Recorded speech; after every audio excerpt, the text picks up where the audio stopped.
for some comments by faculty here. Heather and Emily, I looked around, it looked like about 10 people here or so. Were you thinking that all of us would be up front here? Or is this a voluntary sort of thing? Should we get all faculty members, ACM staff too, or what? Just the faculty members? All the faculty from the college, yeah. Okay, faculty members from the college who are asked to come up here.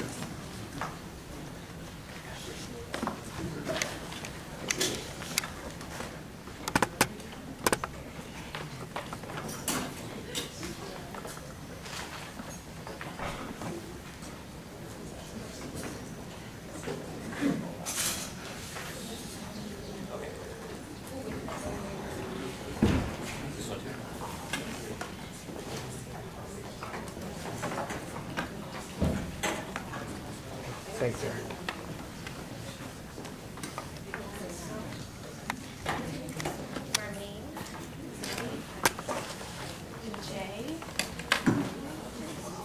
We should say faculty and staff from the colleges who will accompany the students. Please do join us.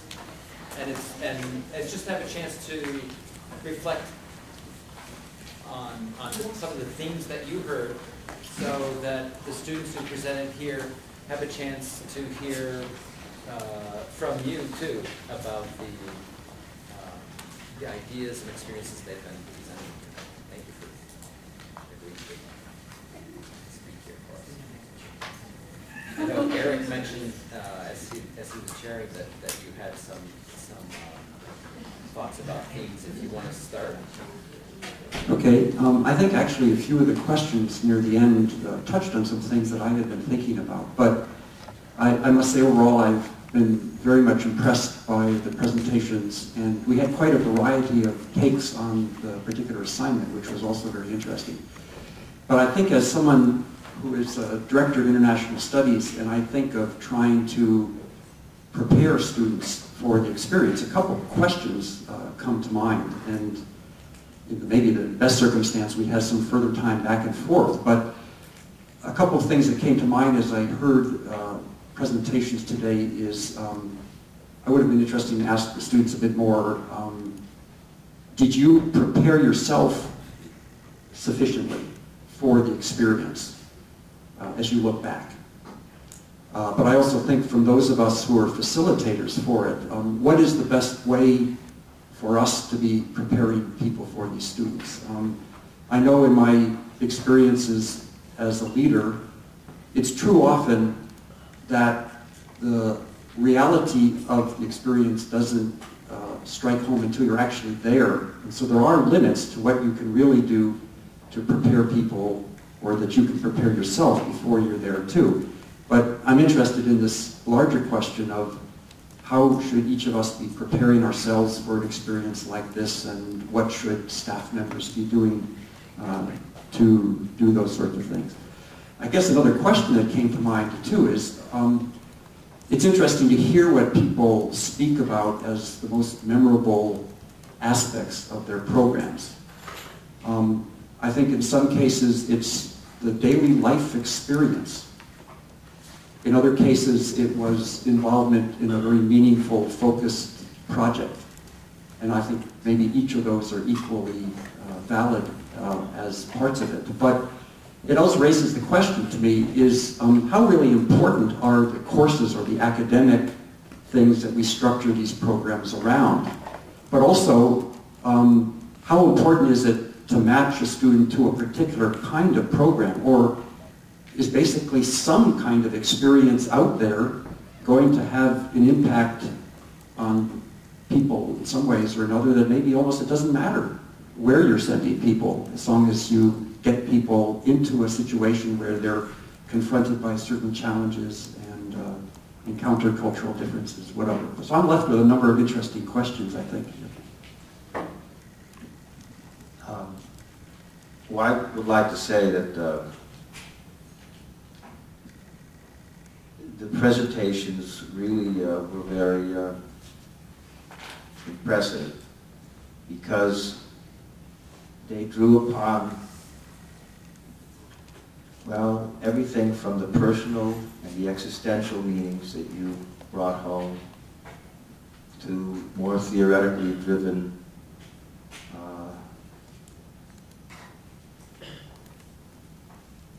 projects.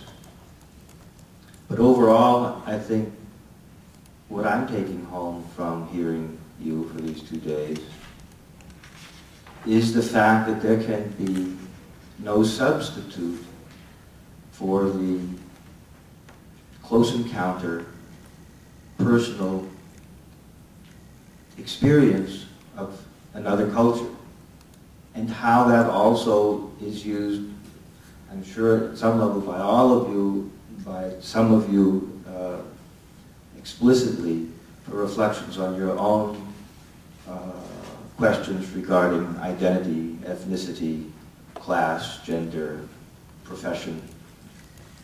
And it makes me, I remember, if I can just share something with you, in the mid-1980s I did field work with a group of people who at that time were rather remote. In Mexico, there was real National Geographic sort of things. They lived in caves, rock shelters, hunted with bows and arrows. And I never knew the extent to which they were accepting me because they sort of had to. I mean, there was a financial gain. They talked to me, they got some rice or cloth or something.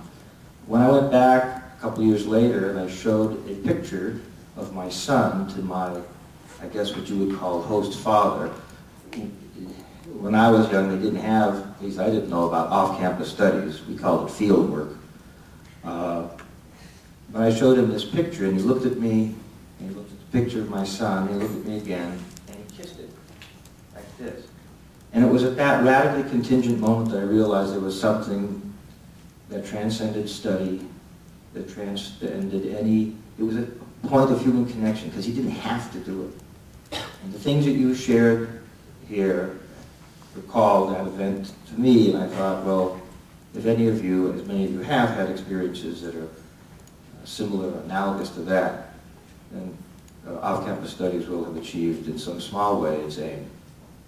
So I just would like to encourage you to go on and help us think about how best we can bring back your experiences and help them and help us. I've said this is something Carlton we're thinking about, how to have students who come back to campus, how to bring those very rich off-campus study, cross-cultural experiences back and integrate them back into the curricular life of the campus. So it's been a pleasure to be here. Thank you. I would just like to thank the participants. It's been excellent being here today for the first time attending the Student Symposium. But you guys actually took me back 25 years because my study abroad program was actually to East Asia. And so Tim, your thoughts, I was listening really closely to your experience in Japan, but I want to encourage you guys to continue to realize the importance and the significance of you reaching back to the students who are first-year students and the students who will come after you, to let them know the significance of them not actually being afraid to have those experiences and to be open about it. When I think about diversity and internationalism, those things to me are very much connected. So I just want to applaud you guys for doing an excellent job. Well, like Marlene said, I couldn't help also during most of the presentations to think about my own study abroad experience in Madrid as an undergraduate. And it tied very closely with also echoing what he said as well about being an ambassador on your own campuses and explaining what it means and what convincing more students to stay abroad. Because for me, that experience made me, or solidified my desire to be a college professor and teach language and culture. And sometimes when you cross over to that side and are on the other side of the desk and are trying to teach students, there's sometimes this barrier that exists in you're sharing information and teaching, but I can speak to my students till I'm blue in the face about how important it is to study abroad, but sometimes just the simple conversation that you have with your friends in the dining hall or walking down the hall, like a few of you mentioned, can convince the next person to go and then perpetuate the process. And I would just encourage you to do more of that. Volunteer to speak at student involvement fairs, even when you're not necessarily asked to. Seek out your office representatives and ask how you can help share your story, even if it's just doing the same presentation you did today for a broader context on your own campuses. Because in some ways, all of us here already believe in the power of off-campus study, and so it's kind of like preaching to the choir, but you never know how one simple presentation like you did today or yesterday could convince somebody else that they may want to experience the same kind of thing.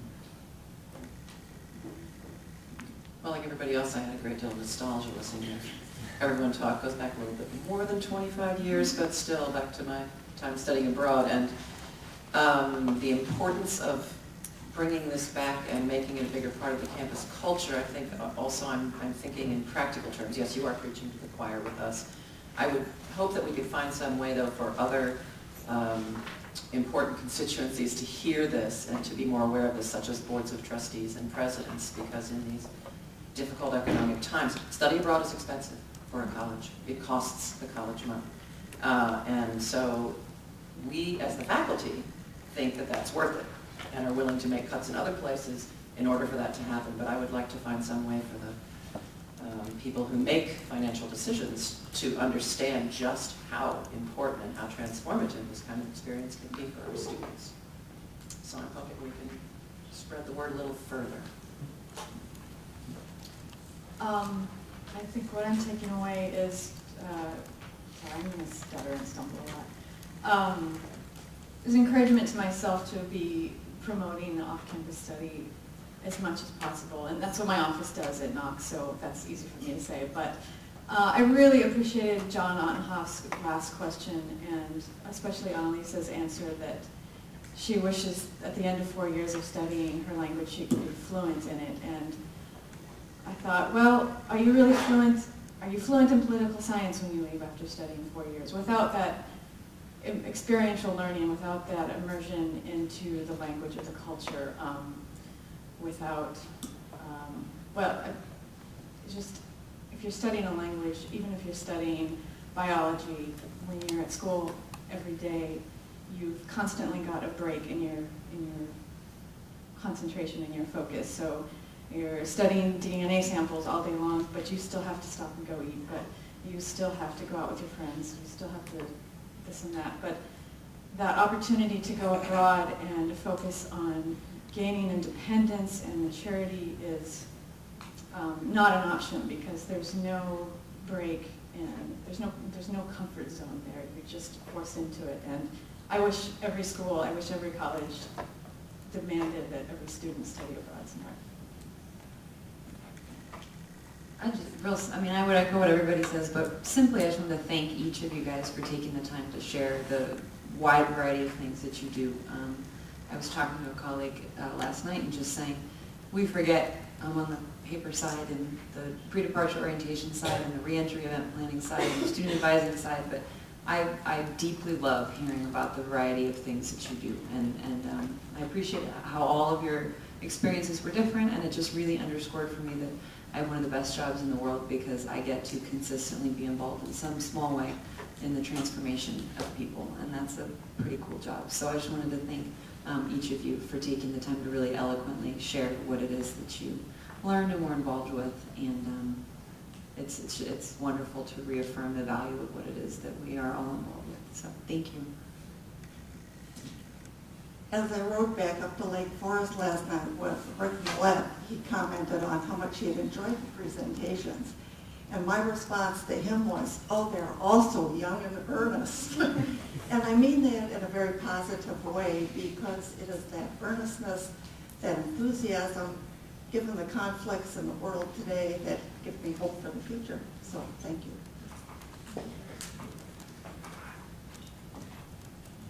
Do you have any questions for the panel? Yes. Kelly Gale from Fuller College. So, not quite as much to have you said, but I kind of have just been inundated with this response from a student who came back from abroad. She was an African-American student, and she went to Morocco. And she was not told before she went to Morocco the kind of discrimination that she was going to face there.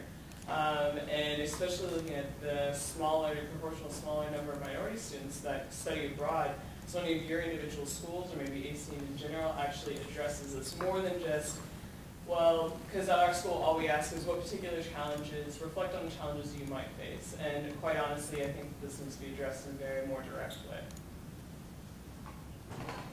Anyone want to respond to that?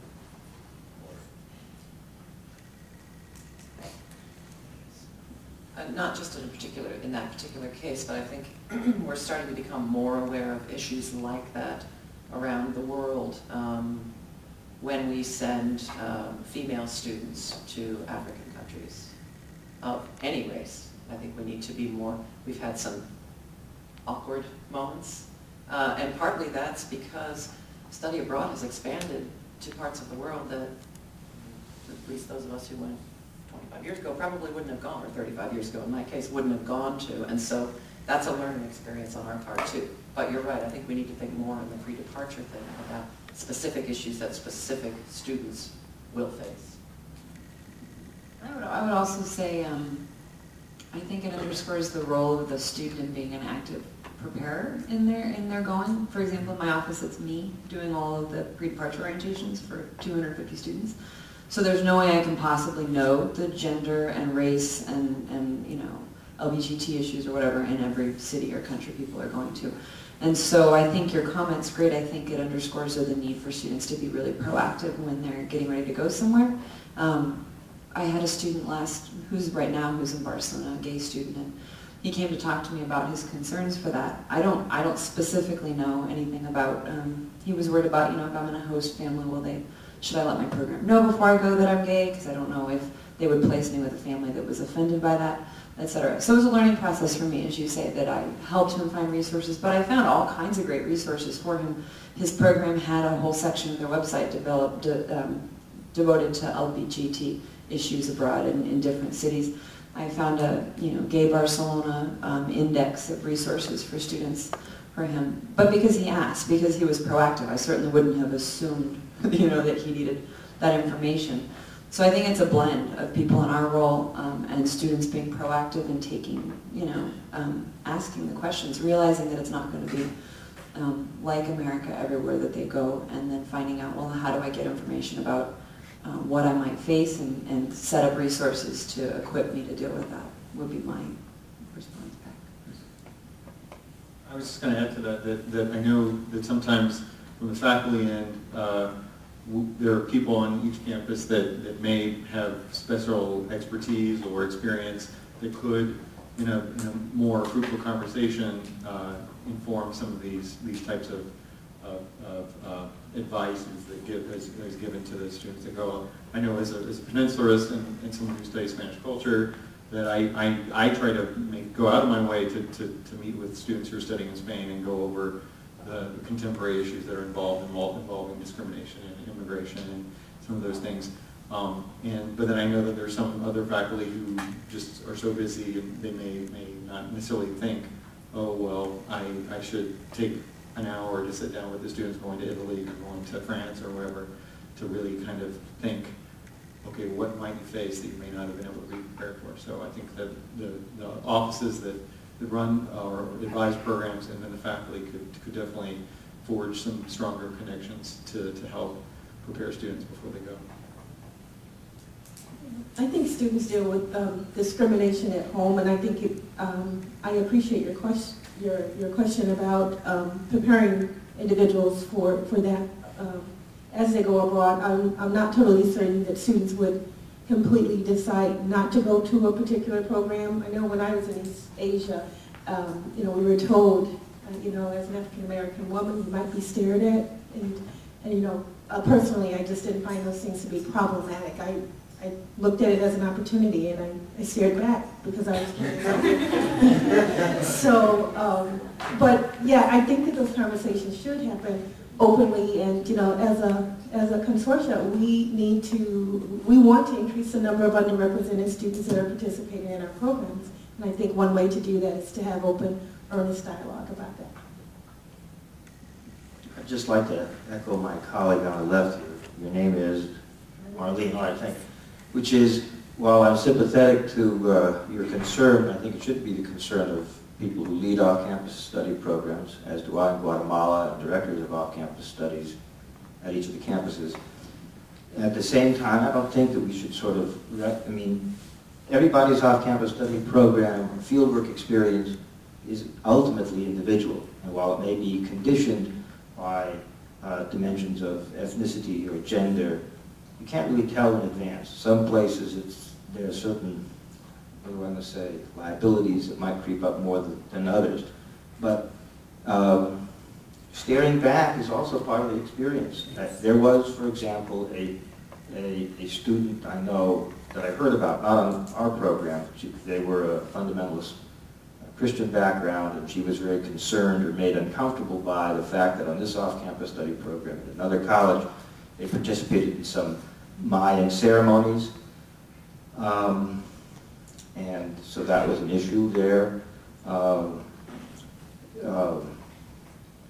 In my own field work, I remember going on the first, we were packing about 3 days out from the road, and the first Indian Raramuri families, we saw the women pointed to my packer. At that point, I didn't speak the native language, and he said, well, I think that I had a red beard at the time. And he said, this guy looks like, is he going to bring the disease of the genitals? Which I clearly wasn't. And and he looks like a pig. So that night, I learned from my packer that their concept of the devil was a white man with a red beard, which I fit to a T. Yeah, and so we decided that night with a hunting knife to shave my beard off, which made a lasting impression on me. I think a little bit still right here. And while that is easier to change than race or gender or something like it, that's part of the experience, you know. The flip side of that, I would just say, is that the potential for good and lasting experiences, I think, offset, the potential for that offset it. I went on a trip with my family when I was 12 years old, over 40 years ago, to Mexico, and I made my career out of it. I'm still talking, teaching, and taking kids to the parts of Mexico and Guatemala that I went to over 40 years ago. So you should be open to the fact that your off-campus study program maybe, just maybe, might have an impact on the rest of your career. Maybe just to comment in a broader way on the issue, we're interested in getting as many people as possible to have these kinds of experiences that you've shared. And I think there is a certain danger that we may romanticize or idealize the programs, that at some point along the line, we do need to be honest with students about the challenges, and a number of you have shared what those challenges are too. And I think clearly it's our responsibility to figure out what's the appropriate point to have those kinds of conversations so that we aren't simply prematurely scaring people away, but that they also are entering the experiences with realistic expectations. Different people are at different points in preparation. I think it points to the need for active preparation, but this is a good question. I mean, this is something that we as institutions, individual institutions, or as a consortium are trying to think about. What are the ways that we can link the experiences off campus more effectively to experiences on campus through preparation, through recognizing the differences. Another question? Yes. So as we've seen here this weekend, there are a lot of benefits, both intellectual and personal, to studying abroad, but at the same time, I'd say that the world or the community of people who have studied abroad is a very privileged one. It requires money to be able to go out and have these cultural experiences at like bars, restaurants, museums. It requires travel fees, the ability to not be working back at home and raising money for your family. And so I'm interested in hearing your thoughts on what you think the role of the college, if any, should be in creating opportunities for students of like lower socioeconomic backgrounds to study abroad.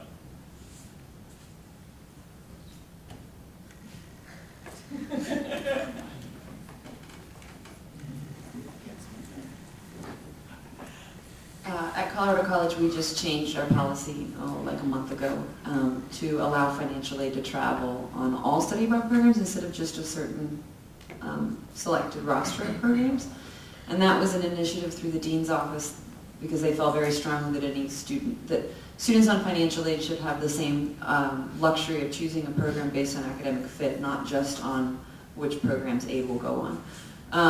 And that was a huge step, and it's one that's going to cost the college, I don't even know, $800,000 a year or something.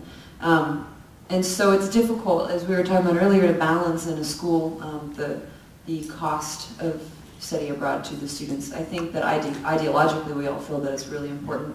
There's been some positive federally funded scholarships in the last 10 years, like with the Gilman Scholarship, the first federally funded, widely available scholarship for anybody that gets a Pell Grant for study abroad for up to $5,000.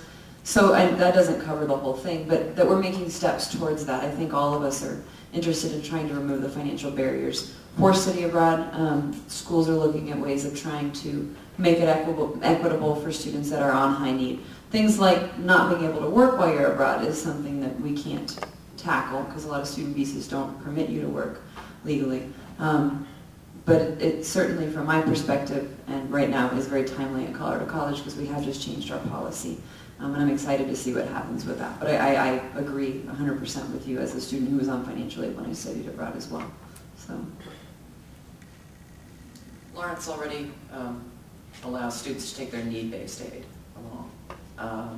But I don't know, in terms of making up for lost income, I agree. I don't, right now, we don't have the resources to do anything about that. In an ideal world, we would have much more in the way of funding to support that, so endowed scholarships are always a nice thing. What I suppose we can do, and we try, but then if you talk to your development people on your campus, they have a long list of things they're trying to support. So it's a very difficult issue, I agree. And we'd like to be able to do more. But we have the same issue, it's expensive. It costs the college a lot of money to send it, and then you have to think about what you can't do. So it's a delicate balancing act, and again, you've got the choir here preaching to, because I think we all are heavily involved in study abroad one way or another, having done it, or teaching languages, or, but this is it's a big issue. Talk to your development people. 89% of our student body at Grinnell receives financial aid. So when we're talking to students and encouraging them about study abroad, and letting them know that it is transferable, but it's still expensive. And as a first-gen student myself, I guess I could use myself as an example to students to try and encourage them. I'm a Chicagoan, but I actually drove for CTA 3 summers. And that was really good money, and it really helped a lot in terms of me being able to afford to go abroad and to also to be able to shop in Hong Kong and do all the other things that I wanted to do. So you can do it, and students just need to be resourceful and make sure that when we're talking to students and families, they understand the benefit, the tremendous benefit of having the study abroad experience as an undergraduate student. When in your lifetime when you have an opportunity to study for a full semester or a full term of school and have your institution primarily pick up that cost. So it's definitely worth the investment. That's my message to the students. Carleton allows students to take their need-based financial aid package abroad. I know personally, though, the first year that the Guatemala Chiapas program, Chiapas being the southernmost state in Mexico, as some of you know, when there were some Latino students who were interested in going, couldn't afford to because I think of lost income through work and so forth, and Carleton, in that instance, I know subsidized their trip, at least in part. So I think that's what's an ad hoc thing. I don't know if there's a policy on that, though. So. We're advocates for study abroad, and I think we run into the need to also recognize that other people in our institutions have a whole range of different financial obligations to deal with. And we have a structure too where financial aid can be taken abroad, and the same tuition charge relates to whether you're going to an expensive program or a less expensive program. There would be the possibility of having more money to circulate to students if we put a surcharge on our more expensive kinds of programs. But there are all sorts of complications about whether that cuts out those programs for people who have less financial means, barring large-size scholarship funds that are available, which obviously is something to work for, I think, for all of us.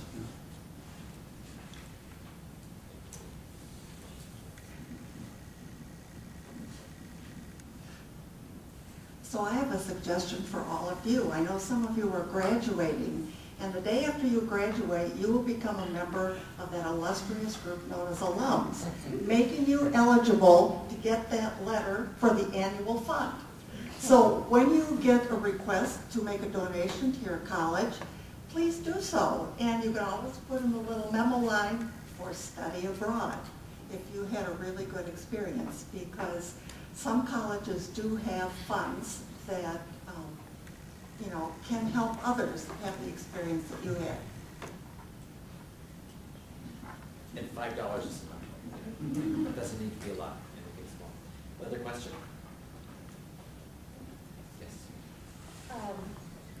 I know that when I was exploring programs and going to my pre-departure orientation at Cornell, re-entry shock was not at all addressed very much, and I feel like a lot of students, when they come back to campus, don't feel like they have the support to really deal with reintegrating into the college community. Do you have any thoughts on that? What can be done, or what do your colleges do to support students experiencing severe re-entry shock that I know I personally went through? It was very, very difficult.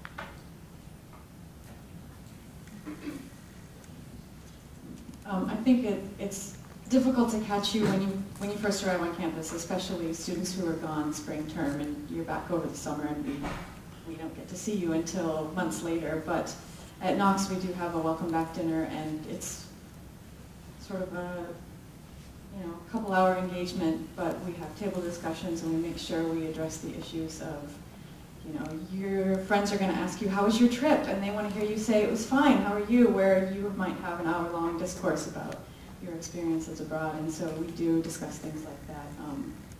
And as I said, it's hard to catch you when you're first here, but we do what we can. We do at Colorado College, we do a wonderful event that I love. Only about maybe 10% of the kids that come back come to it, which I think is a challenge for all of us. If you do any re-entry programming, is a lot of people don't come, but it's still worthwhile. And so what we do is we have a re-entry deserter reception. We have a house off campus that we use. It's a big, beautiful house, and get dessert and coffee, and we have little round tables. And what we do is we invite faculty to facilitate the discussion at each table, as well as the staff, myself and the director and the other coordinator in the other office that work with international programs. And so we have some guided questions, but they're more of the theoretical level, like the things we're discussing today, kind of about what did you learn, how does this affect your liberal arts education, did you see cultural, personal, political changes in yourself, kind of the more macro things, not just what did you do, where did you go, was it fun and awesome, I'm so glad you're back.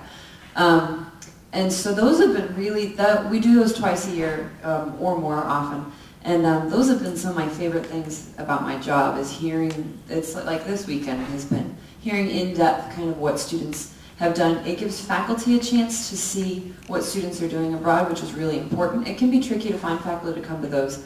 We have to do a lot of asking and pleading and telling them and reminding them. And but I definitely think that for everyone that comes, for the faculty that come, they really enjoy hearing in-depth, intelligent discussion from students about the academic value and how it relates, and the cultural learning that took place, the personal learning that took place. For myself, it's rewarding, but for the students as well, to hear about the wide range, somebody that went to India sitting next to somebody that went to Thailand, sitting next to somebody that went to Germany, and the similarities and differences of what they learned. So I find that works well as a model for the ones that are interested and want to come again, and it's worth the time that it takes to organize, even if a small portion of the students come. I also also wanted to address, you were talking about pre-departure orientation. It's difficult to talk to students about something they're going to maybe experience months from now when their minds are on, I can't wait to get overseas. Oh, I'm just passing. Okay. For our semester year programs, we do separate reentry gatherings for each of the different programs because we feel there's quite a difference between that. And they usually involve, especially near the end, asking back to the students, how has it been coming back onto campus? What's your reentry experience? To some extent, I think simply allowing people to voice the challenges of that. And maybe if there's several who've been on the program together, to see that you and the others may be sharing that same experience is valuable. We aren't trained counselors to deal with in-depth issues, but I think at least to let that surface and to see if there's necessary follow-up. But again, I think if students feel like some kind of ongoing conversation with people about it is valuable to them, it's probably good to hear that from the other end rather us to try to script out some kind of formula to help people get back into what they're facing on campus. Kat, I also think that it would be helpful for you to share that with Richard Wright in our office, because your ideals will help us to be able to do a better job for the students who are coming back after the fall semester, so that you don't feel so lost. And, a lot of students come back and they don't know the entering class, and things are a bit, I think it would be helpful to get that information directly from you guys, so that we can do a better job with your reentry. Can I say something? I just wanted to comment on what Marlene just said. So Richard Bright is the director of our off-campus study program, and I know that he sends out an email to all of the students who just returned from study abroad. I know I got the email saying, please email me to talk to me about your study abroad experience, what happened, what went wrong, what things could be better, or come talk to me in my office personally and set an appointment. And so I set an appointment to go talk to him when I got back on campus because I was feeling very lost. And so I feel like a lot of people just don't do that, and I don't think that that's necessarily not our off-campus study. Our OCS office not making an effort to hear these things, but just students not making an effort to actually respond back. What I heard that sounded like a really good idea was what, your name, Eric Lund? Okay. Said that holding a reception and just ending it by saying, how are you guys feeling back now? And just being able to acknowledge that it's not all well and good sometimes, or that you feel confused can be really easy, because as a junior coming back saying, I feel totally lost on my own campus is kind of embarrassing. And it's not a good feeling. But by opening a dialogue and allowing students to say things that might not be the easiest to say, I feel it would be very helpful. And not just one-on-one, but for students to see they're not the only ones who feel like they're freshmen all over again. Thank you. This is such a good discussion. I wish it could go on. I know that several people have to travel. I just want to do two things. One is to thank all of you panelists now for giving your thoughts to the students and taking these questions, and to all of you, the students who presented to us over this morning, today, and yesterday afternoon. Experiential learning, in particular off-campus study, is about seeing, about structured reflection and analysis, expression, and in the end about action and advocacy. And I think through the discussions we've had in these panels and just now, we've gone through all of those steps. And at least from my point of view, this has been a very, very successful conversation. Thank you so much for making it.